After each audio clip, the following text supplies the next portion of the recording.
Hello बच्चों, मैं Brajesh sir, maths teacher. आज मैं बीएससी सेकेंड ईयर का मैं रैंक ऑफ इक्लान फार्मा मैट्रिक्स बताने जा रहा हूँ। ठीक है, और जूम ऐप पर ऑनलाइन नहीं चला, लाइव क्लास नहीं चलेगा। 13 अगस्त को यूट्यूब पर ही लाइव क्लास चलेगा। ओके, तो आप लोग ध्यान दीजिएगा, कल ये बृहस्पतिवार से लाइव क्लास चलेगा और टाइम मैं बता दूंगा, आपको मैसेज कर दूंगा। ठीक है, ग्रुप में मैं डाल दूंगा। आज आप लोगों को मैं वीडियो डाल रहा हूँ यूट्यूब पर। ये वीडियो नंबर 14 होगा, लेक्चर नंबर 14। बच्चों, इक्लान फार्म क्या है, इक्लान फार्म ऑफ मैट्रिक्स क्या है, ये आपको मैं पहले बताऊंगा। इक्लान फार्म में मैट्रिक्स हो जाएगा, ये बहुत छोटे में हो जाता है, तो उसका रैंक भी हो जाएगा। उसका रैंक भी बता, क्वेश्चन एग्जाम में पूछता है कि reduce the matrix in echelon form and hence find its rank. तो इक्लान फार्म में मैट्रिक्स को रिड्यूस करने के लिए बहुत ज़्यादा स्टेप की ज़रूरत नहीं होती है। तो मैं आपको बता रहा हूँ, ये मैं लिखा हूँ echelon form of a matrix, lecture 14। तो एक मैट्रिक्स ले लिया हूँ एम एन ऑर्डर का। रैंक तो किसी भी फार्म का मैट्रिक्स है, किसी भी ऑर्डर का मैट्रिक्स है तो रैंक होता है, और इक्लान फार्म किसी भी ऑर्डर के मैट्रिक्स को कर सकते हैं। तो देखिए, वो नॉन जीरो मैट्रिक्स होना चाहिए। तो ये मान लिया हूँ कि ये एम एन टाइप का एक मैट्रिक्स है, तो ये लिखा हूँ ए इज सेट, इसको आप लिख लोगे। ठीक है, तो A is set to be echelon form. कब ए को इक्लान फार्म समझेंगे कि इक्लान फार्म में हो गया? एक मैट्रिक्स को कब समझेंगे कि यह इक्लान फार्म में है? उसकी कुछ शर्त है, कुछ कंडीशंस हैं। एक मैट्रिक्स को कब आप समझोगे कि इक्लान फार्म, उसकी कंडीशंस है। ये मैंने लिखा है, A is set to be echelon form if, ये देखिए 2 पॉइंट में दिया हूँ, पॉइंट तो 3 है लेकिन 2 ही पॉइंट से आपका काम अच्छा चले। पहला कंडीशन है कि एक मैट्रिक्स इक्लान फार्म में होगी कब? The first non zero rows, non zero entry in each non zero row is equal to 1। इसका मतलब आप समझे? माने किसी the first non zero entry, यदि किसी रो में यदि पहली एलिमेंट, एंट्री या एलिमेंट बोलो, पहली एलिमेंट यदि जीरो नहीं है तो 1 होनी चाहिए। यदि जीरो है तो कोई बात नहीं है, समझ रहे हो? या फर्स्ट रो में कह दीजिए, फर्स्ट रो में पहली एंट्री यदि जीरो है तो ठीक है, नहीं तो 1 होनी चाहिए। तभी हम इक्लान फार्म में कहेंगे कि ये इक्लान फार्म में मैट्रिक्स है। तो क्या मैंने बोला कि फर्स्ट रो में पहली एलिमेंट यदि जीरो नहीं है तो 1 होनी चाहिए।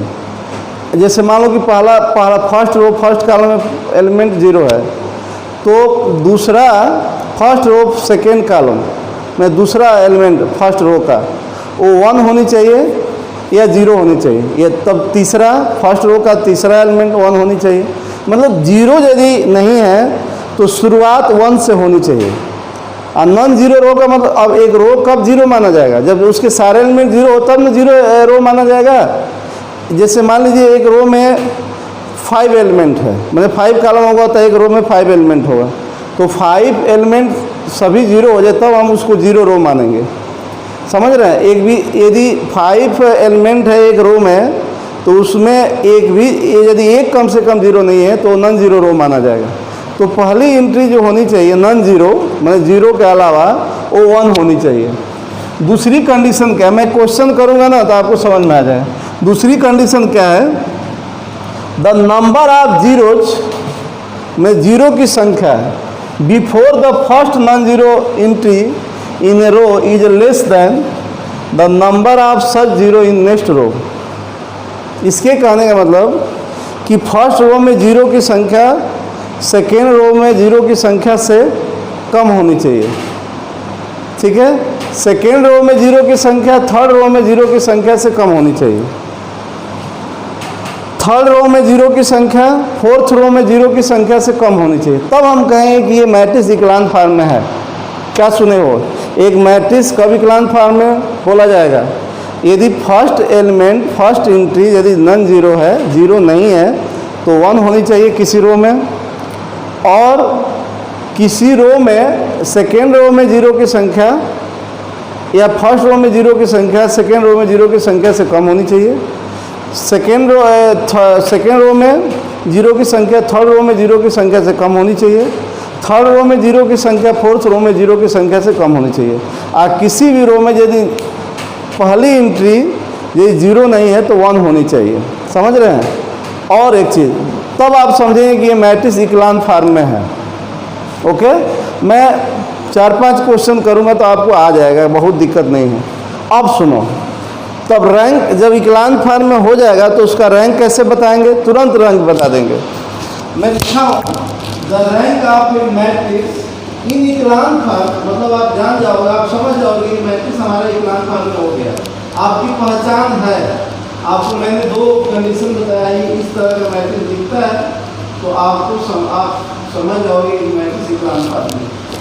तो लिखा हूँ the rank of a matrix in विकलांग form is equal to the number of non-zero rows of the matrix.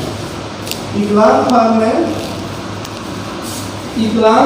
में नंबर ऑफ विकलांग फॉर्म में यदि मैट्रिक्स हो जाएगा, समझ रहे हैं, तो जितने नॉन जीरो रो की संख्या है, जीरो रो कब मान जाएगा? जब सारे एंट्री जीरो हो जाएगा।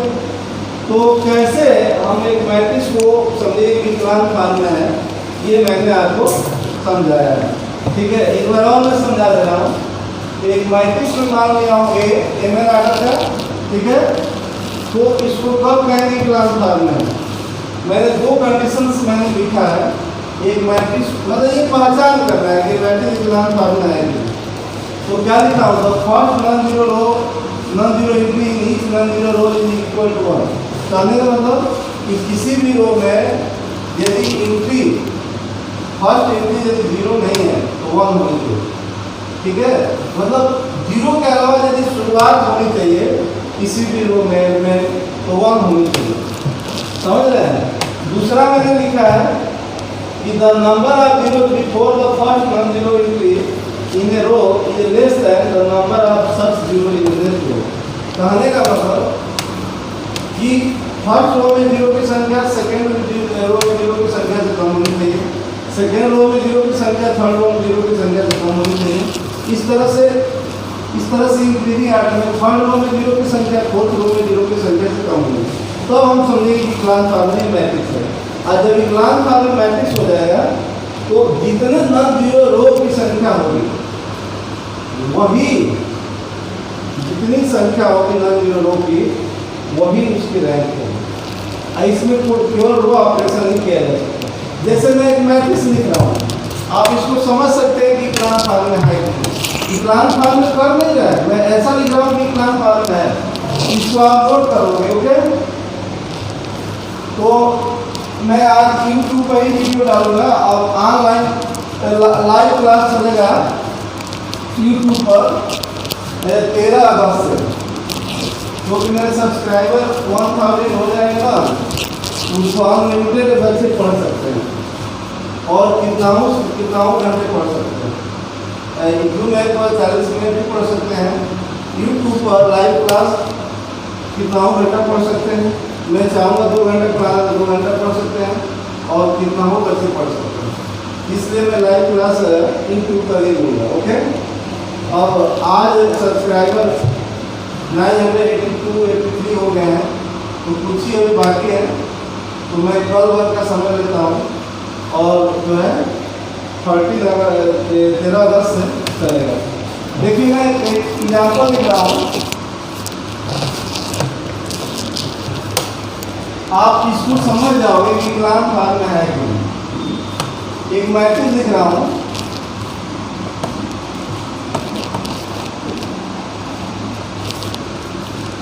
देखिए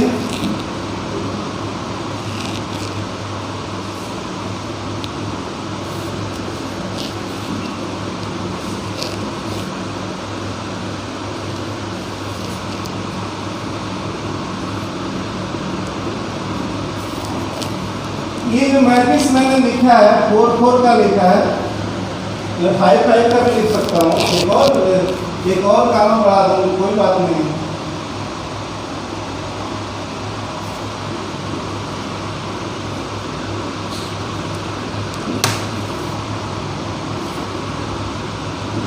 चलिए, ये मैट्रिक्स इक्लान फॉर्म में क्या कंडीशन होता है? देखिए, फर्स्ट रो में पहली एलिमेंट 0 है, कोई बात नहीं, लेकिन दूसरी एलिमेंट जो नॉन जीरो है वो 1 है, 1 से स्टार्टिंग, ठीक है। नो डाउट ये। आप देखिए दूसरे रो में जो नॉन जीरो एंट्री है, जो 0 है दोनों ये, उसके बाद 0 नहीं है तो 1 है। अब इसमें इस रो में सारे एंट्री 0 है, इस रो में सारे एंट्री 0 है, तो ये मैट्रिक्स इक्लान फॉर्म में है। समझ रहे हैं? ये मतलब इस तरह का मैट्रिक्स आपको दिखलाई दे कि ये आप इक्लान फॉर्म में समझो। इसका रैंक आप तुरंत बता दोगे। यदि आपको पता है कि मैट्रिक्स इक्लान फॉर्म में है तो उसका रैंक आप तुरंत बता दोगे। अब इसकी रैंक आपको बताना है, ये 4, 5 का मैट्रिक्स है,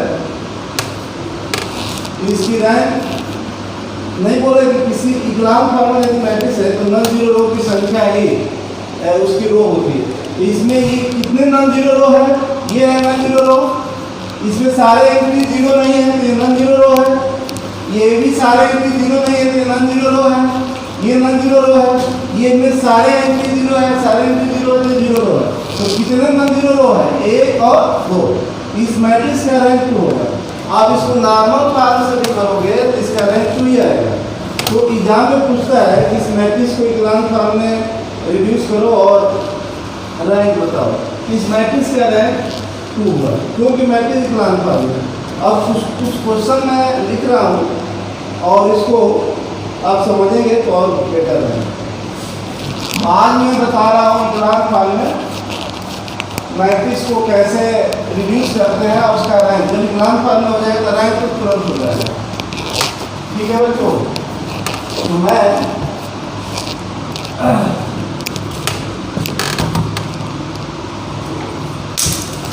और देखो जो में कुछ है वो नहीं, चाइनीज ऐप है और उसको पढ़ाना पागलपन है, ठीक है। और उस पर हम लिमिटेड बच्चे नहीं पढ़ सकते हैं, 100 और भी मुश्किल से, और लिमिटेड टाइम रहता है और उसमें मेरा पेट वगैरह नहीं भरेगा। समझ रहे हैं? तो ये जानो बच्चों कि मैं YouTube पर पढ़ाने वाला हूँ लाइव, उस पर अनलिमिटेड बच्चे पढ़ लेंगे और कितना हो। मुझे कोर्स ख़त्म करना है तो मैं 4 घंटा भी पढ़ा सकता हूँ। हाँ, यही है कि नेट काम करना चाहिए। जो बच्चे नहीं जानते उनको बताइए। तो कुछ क्वेश्चन मैं लिख रहा हूँ जिसको इक्लान फॉर्म में कन्वर्ट करना है और उसका रैंक भी बताना है। Okay,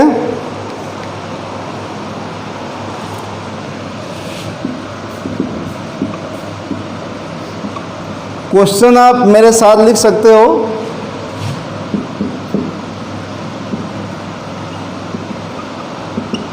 Reduce the matrix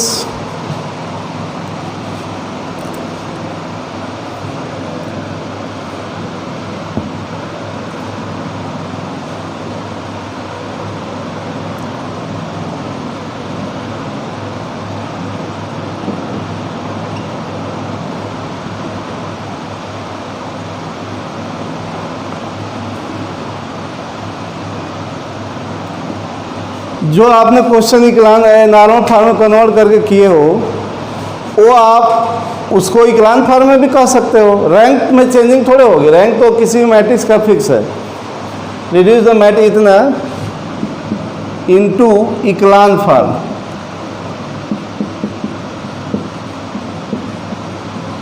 इक्लान form and hence find its rank. बच्चों, इस मैट्रिक्स को इक्लान फॉर्म में कन्वर्ट करना है और उसका रैंक भी बताना है। ओके, तो फॉर कन्वीनियंट इस मैट्रिक्स को ए मैंने कंसीडर कर लिया।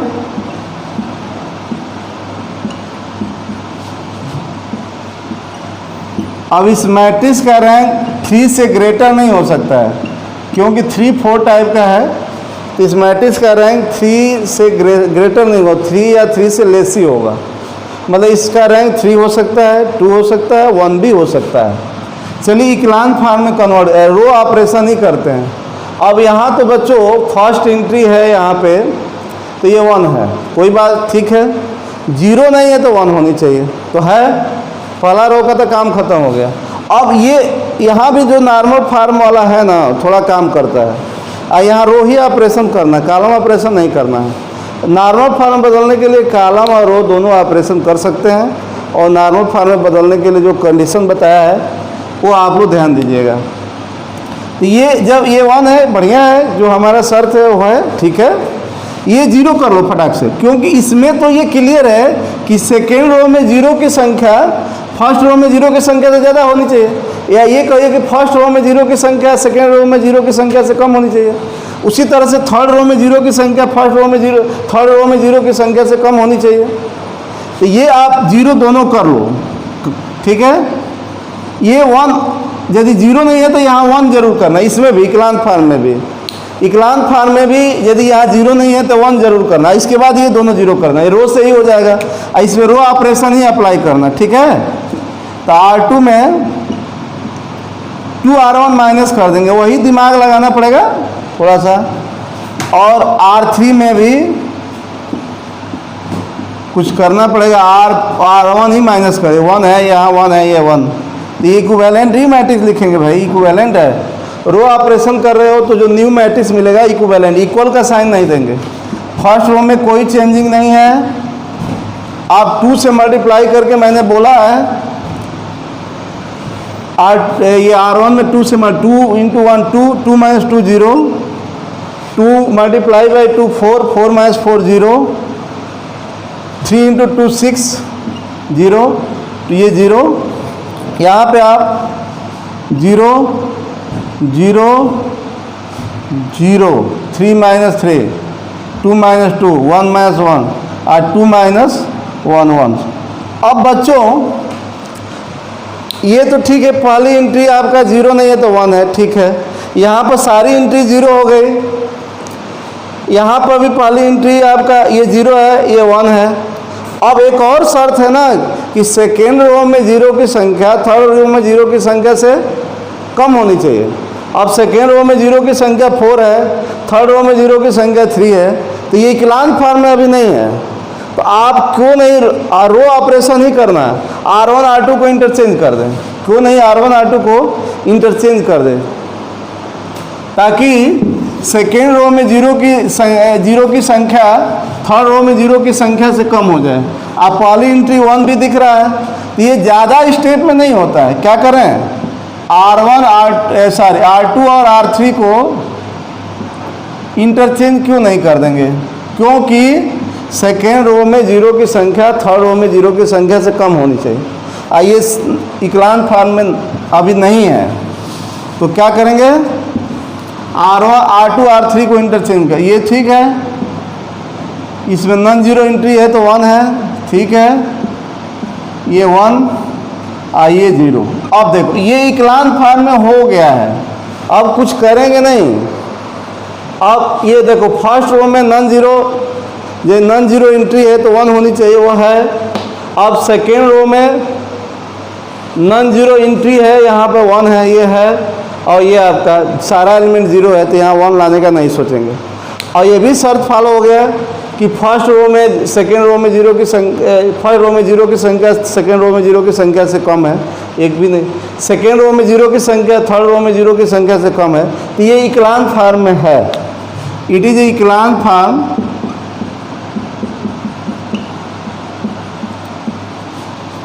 Form of matrix. और अब इसमें कितने नॉन जीरो रो है, इसकी रैंक क्या होगी, जितने इक्लान फॉर्म में हो गया तो इसकी रैंक जितने नॉन जीरो रो होंगे उतने उसकी रैंक होगी। ये ए मैट्रिक्स के इक्विवेलेंट है, ए से प्राप्त हुआ है, तो इसका जो रैंक होगा ए का भी रैंक वही होगा। तो इसमें नॉन जीरो रो की संख्या कितनी है, 1 2, ये जीरो रो नहीं माना जाएगा, ये भी जीरो रो नहीं माना जाएगा, एक एंट्री जो है जीरो नहीं है, तो ये नॉन जीरो रो कितनी है, एक और दो, पहला और दूसरा, आइए जीरो, तो दो ही रो है जो जीरो नहीं है, इसकी रैंक 2 होगी। आइए ए के इक्विवेलेंट है तो ए का भी रैंक 2 ही होगा, क्योंकि इक्विवेलेंट मैट्रिसेस का रैंक सेम होता है, रैंक में कोई चेंजिंग नहीं होगी। तो हम लिख सकते हैं ए का रैंक 2। तो बहुत ज़्यादा ये कठिन नहीं होता है। एक और मैं क्वेश्चन कर रहा हूँ बच्चों, कोई डाउट होगा तो आपको, डाउट नहीं होनी चाहिए, क्वेश्चन आप करो, बुक का भी देख सकते हो, ठीक है। एक और मैं क्वेश्चन लिख रहा हूँ, लिखिए रिड्यूस द मैट्रिक्स। आप लोग साथ साथ में लिखते रहेंगे।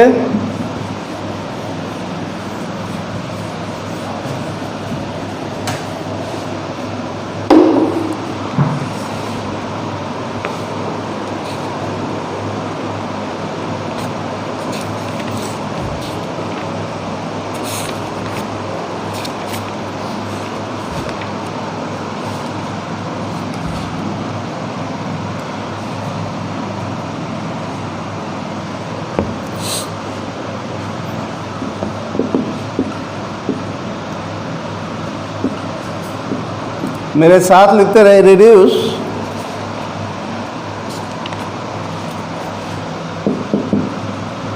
The matrix. मैट्रिक्स आपका है 3 2 1 -6 -4 -2 -2 0 -1 0 4 -1 5 2 2। Reduce the matrix to echelon form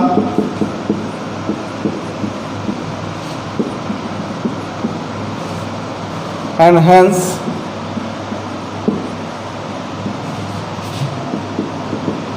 find its rank। यह आपका क्वेश्चन है। नो डाउट इसको नॉर्मल फॉर्म में कन्वर्ट करके रैंक फाइंड कर सकते हो। मान लो किसी मैट्रिक्स को पूछ दिया है, बस दे दिया कि find the rank of this matrix, तो आप फ्री हो, आप इक्लान फॉर्म में कन्वर्ट करके रैंक फाइंड करो या नॉर्मल फॉर्म में रैंक फाइंड करो, या नाम देकर दे दिया कि reduce the matrix into normal form and hence rank, तब नॉर्मल फॉर्म में ही कन्वर्ट करोगे, या दे दिया कि reduce the matrix in echelon form and hence rank, तो आप इक्लान फॉर्म में कन्वर्ट करके ही रैंक फाइंड करोगे। तो आप इसको लिख लिए होंगे। आपको जो नोट्स मैं बनवा रहा हूँ वही आप पढ़ लोगे तो काफ़ी है, आप कितना वो क्वेश्चन कर लोगे। मैं जो क्वेश्चन करा रहा हूँ उसी को रिवाइज करो, जो थ्योरी लिखवा रहा हूँ वही रिवाइज करो, तो वो सफिशिएंट है, आप कोई भी क्वेश्चन कर लोगे। तो बहुत ज़्यादा बुक की भी ज़रूरत नहीं पड़ती है। लीनियर अलजेब्रा तो मैं अपने मन से पढ़ाता हूँ, क्वेश्चन लिखवाता हूँ, थ्योरम कराता हूँ, डिफिनीशन लिखवाता हूँ, तो वो और बहुत ज़्यादा बुक की ज़रूरत नहीं पड़ेगी, वो तो मैं संतुष्टि के लिए बुक खरीदवा देता हूँ। ओके, कैलकुलस सेकेंड पेपर में बुक की ज़रूरत पड़ती है, कोई क्वेश्चंस ज़्यादा बच्चे ही करते हैं।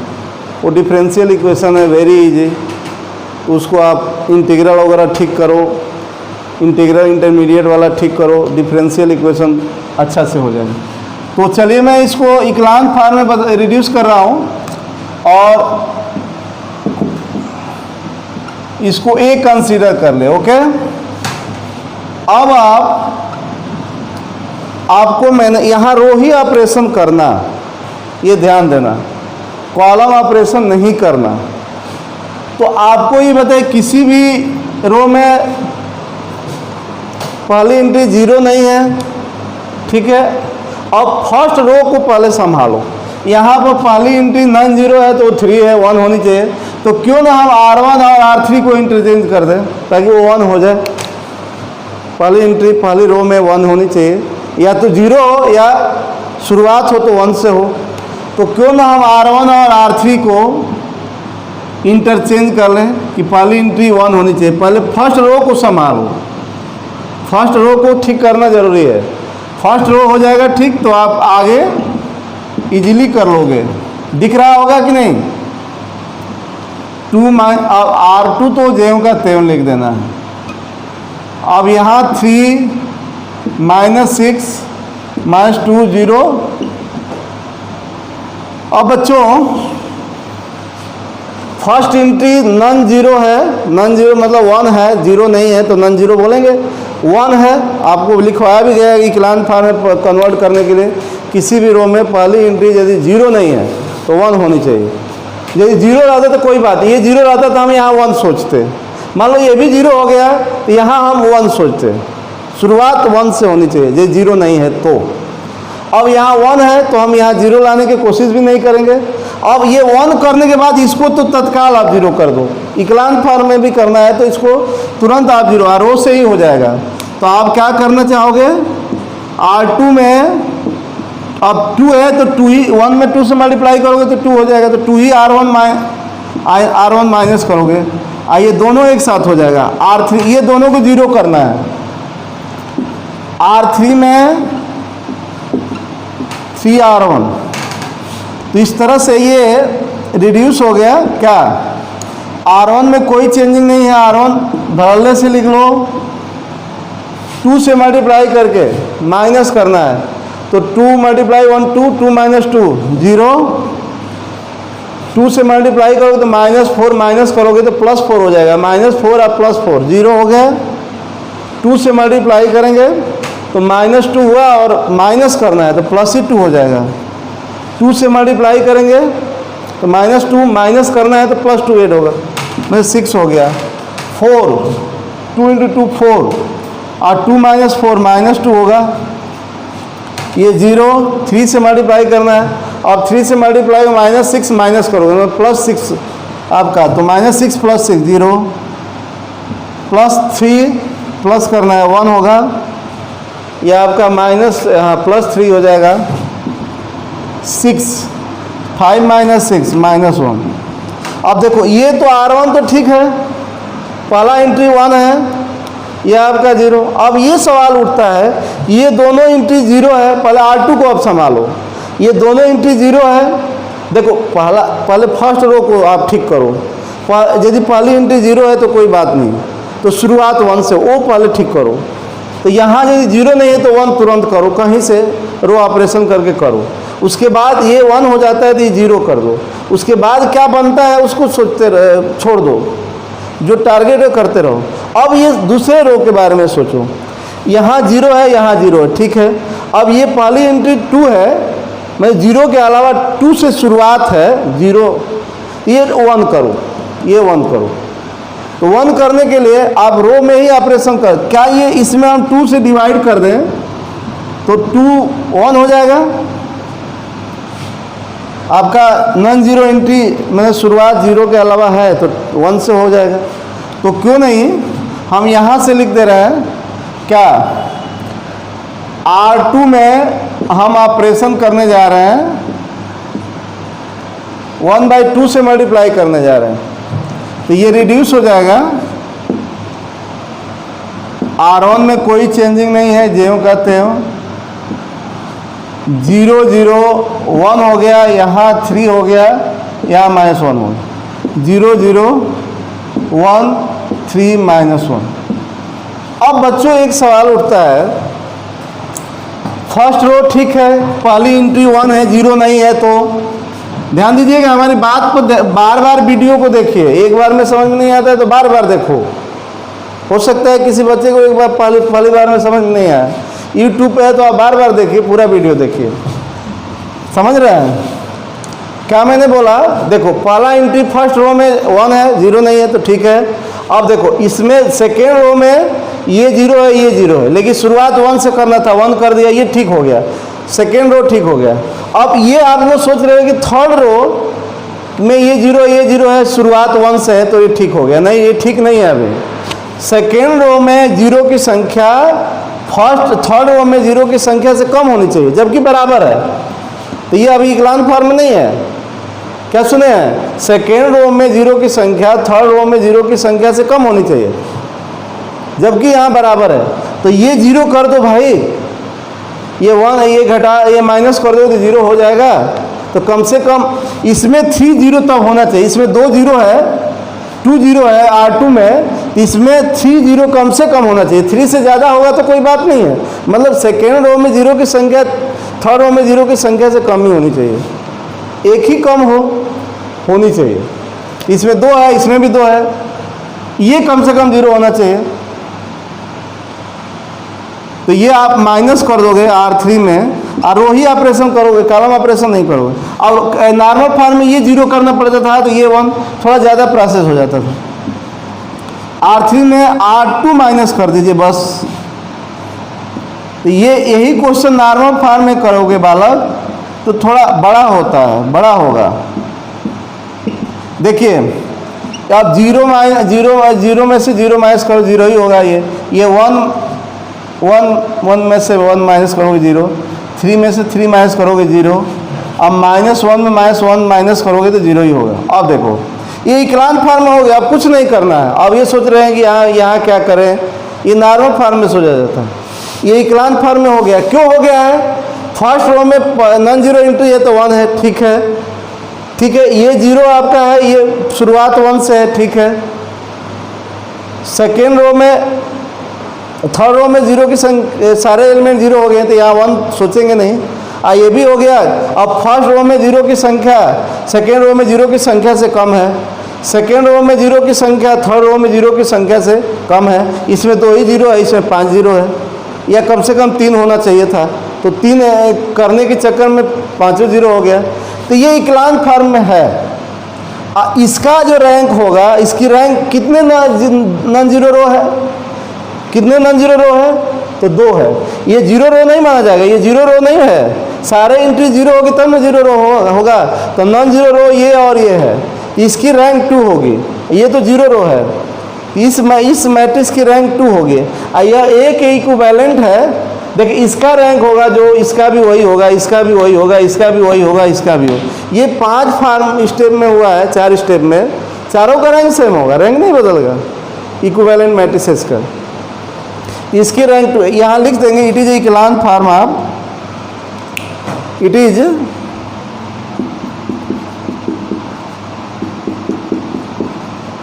इक्लान फॉर्म ऑफ, मैं विधिवत लिख रहा हूँ जैसे एग्जाम में लिखना चाहिए, इक्लान फॉर्म ऑफ मैट्रिक्स, ओके। इसकी रैंक 2 है, क्योंकि नंबर ऑफ नॉन जीरो रोज 2 है, तो ए का भी जो इसका रैंक हम करना है वो 2 होगा, इसका रैंक 2, ओके। एक और मैं चाहूँगा कर सकता हूँ, ओके।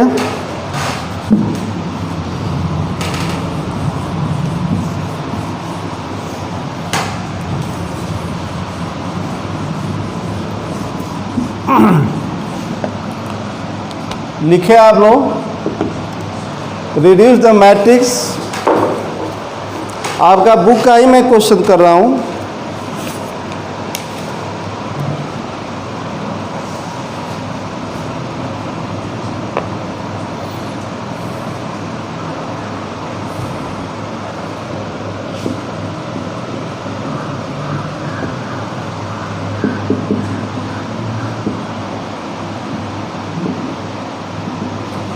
रिड्यूस द मैट्रिक्स, मेरे साथ लिखे आप लोग, 1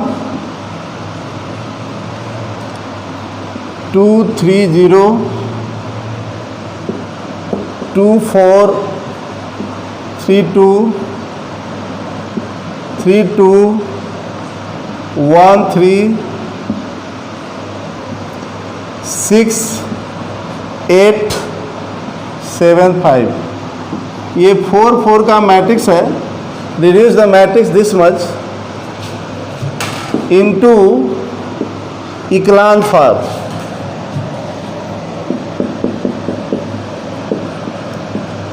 इक्लान form, and hence find its rank. ठीक है, देखिए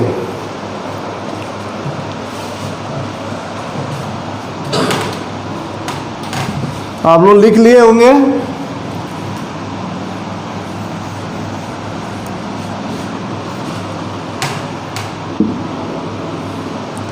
इस मैट्रिक्स को ए कंसीडर कर लिया, ओके। इसकी रैंक 4 या 4 से लेस ही होगी। इसकी रैंक में भी 4, 3, 2 और 1, नो डाउट। अब देखिए फर्स्ट एंट्री यहाँ पे 1 है, ठीक है, 0 नहीं है तो 1 होनी चाहिए, तो है। यदि 1 नहीं रहता, 0 रहता तो कोई बात नहीं, इसको 1 करते। यदि 1 नहीं रहता, 0 भी नहीं रहता तो उसको 1 करते, ओके। ये 1 है तो ये फटाक से ये 3 एलिमेंट 0 कर लो। तो R2 में क्या करोगे? R2 में 2R1, R3 में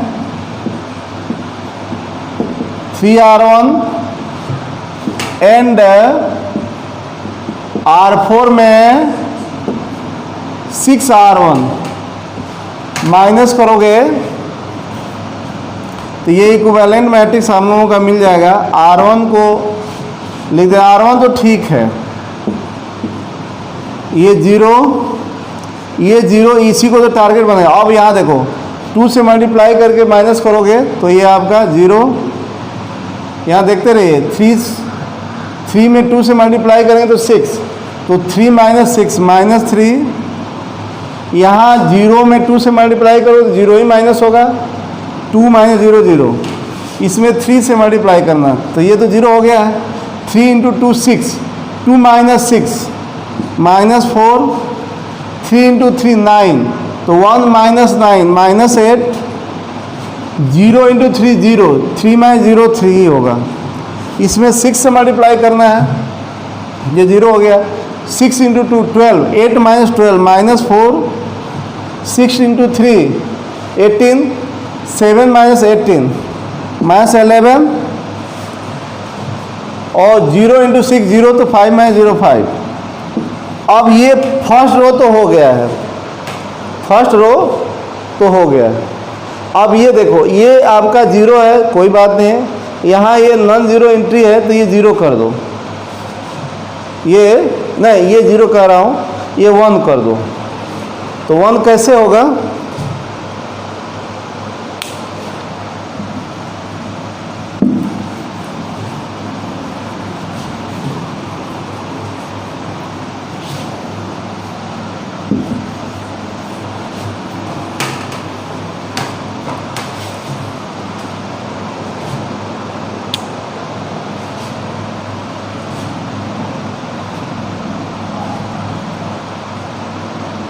एक काम कर, कोई जरूरी नहीं कि सीरियल वाइज ही करोगे, 1 बाद में भी कर सकते हो।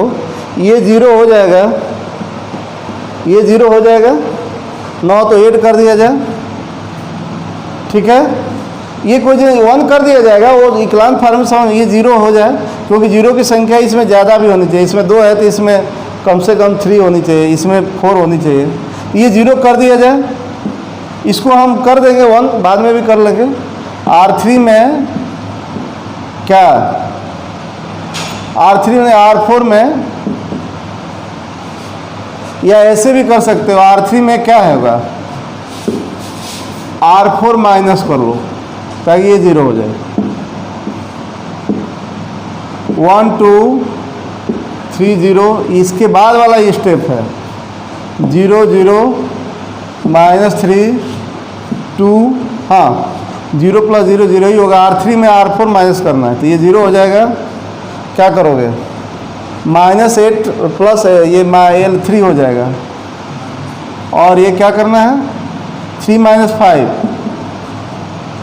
3 माइनस 5 2 होगा, -2 होगा, और ये 0 -4 -11 5, ये आपका नेक्स्ट हो गया।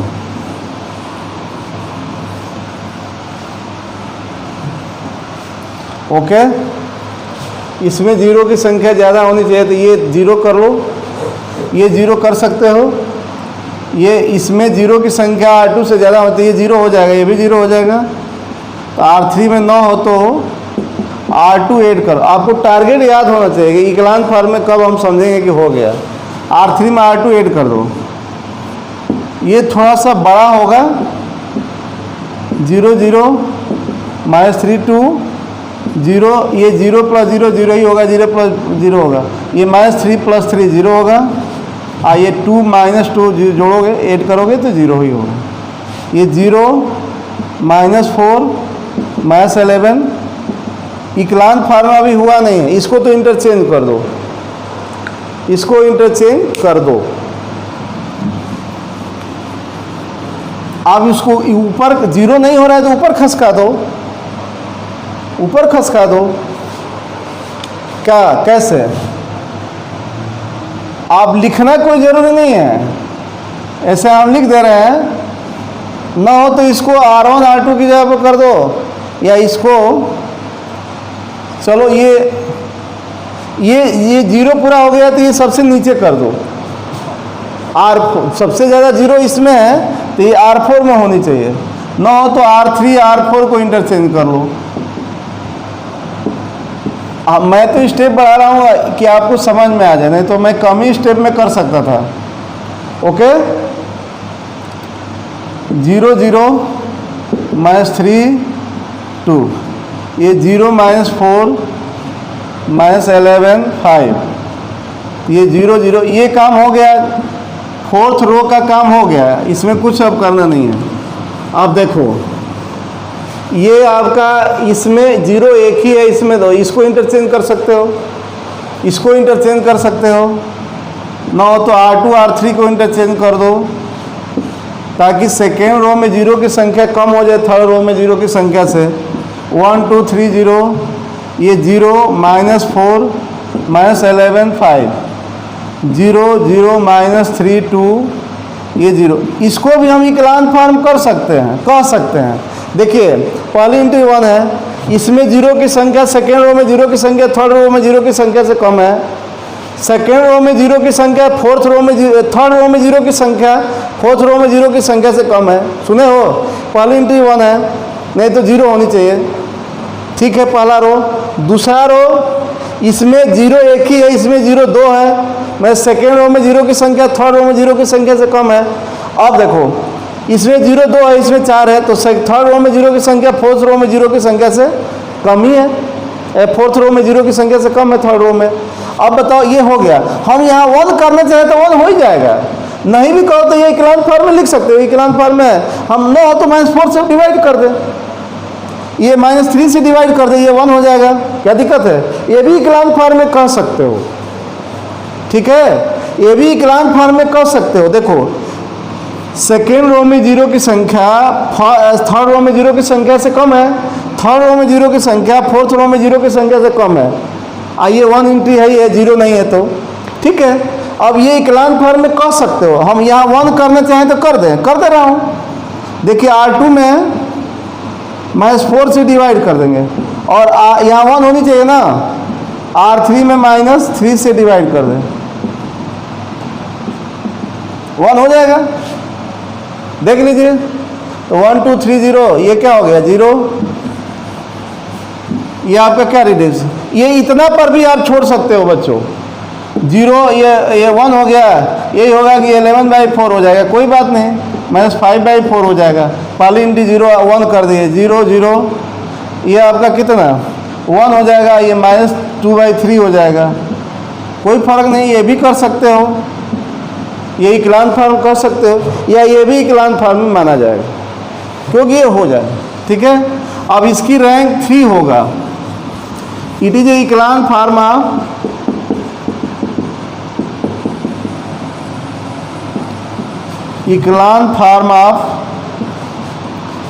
ऑफ ए।